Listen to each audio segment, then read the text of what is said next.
Movie June 4th వస్తుంది. అలాంటి expectations అన్న పెద్ద మూవీ పైన చాలా పెద్ద పెద్ద ఎక్స్పెక్టేషన్స్ ఉన్నాయన్న. ఎందుకంటే రామ్ చరణ్ ని ఒక కొత్త అవతారంలో చూడబోతున్నాం మనం. ఇంతకు ముందు వచ్చిన గ్లిమ్స్ కావచ్చు, పాటలు కావచ్చు, ప్రతి ఒక్కటి వైరల్ అయిపోయినాయి, వేరే లెవెల్కి వెళ్ళిపోయినాయి. సో ఎక్స్పెక్టేషన్స్ పెరిగిపోవడం వల్లే బుచ్చిబాబు గారు చాలా మంచిగా హ్యాండిల్ చేస్తున్నారు. సో ఎక్స్పెక్టేషన్స్ భారీగానే ఉన్నాయన్న. ఓకే, సో మనం చూస్తున్నాము క్రికెటర్ గా ఒక లుక్ అండ్ ఫైల్ మ్యాన్ గా ఒక లుక్, వేరే లుక్ కూడా ఉందంటున్నారు. సో ఎలా ఉండబోతుంది అనుకుంటున్నారు?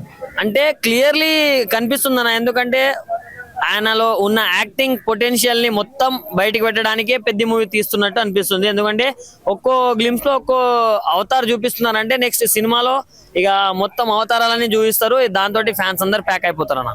గేమ్ చేంజర్ ఫ్లాప్ తర్వాత వస్తున్న మూవీ భారీ ఎక్స్పెక్టేషన్స్ ఉన్నాయి. ఎక్స్పెక్టేషన్స్ రీచ్ అవుతుందా? 100% ఎక్స్పెక్టేషన్స్ కి రీచ్ అవుతుందన్న. ఎందుకంటే లైక్ బుచ్చిబాబు గారు సుకుమార్ దగ్గర అసిస్టెంట్ గా చేసి ఇలాంటి సినిమాలు తీస్తున్నారు. ఇంతకు ముందు వచ్చిన ఉప్పెన ఒక ప్రభంజనం సృష్టించింది. సో ఇప్పుడు స్టార్ హీరోని పెట్టి తీస్తున్నాడంటే ఏ రేంజ్ లో తీస్తున్నారో మీరు మీ ఊళ్ళకే వదిలేస్తున్నా.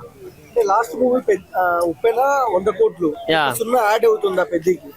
1000 కోట్లు రామ్ చరణ్ కి చాలా ఈజీ అన్న. ఎందుకంటే బ్లాక్ బస్టర్ టాక్ వస్తే. బట్ అటు ఇటు అయితే మాత్రం చాలా కష్టం అయిపోద్ది అన్న. ఎందుకంటే మన టాలీవుడ్ నుంచి పెద్ద పెద్ద హీరోలు అంటే అల్లు అర్జున్, రామ్ చరణ్, ప్రభాస్, మహేష్ బాబు, పవన్ ఇలా అనుకుంటాం. సో దాంట్లో వాళ్ళకు 1000 కోట్లు చాలా ఈజీ. ఎప్పుడు వరల్డ్ వైడ్ గా మంచి టాక్ వచ్చినప్పుడు.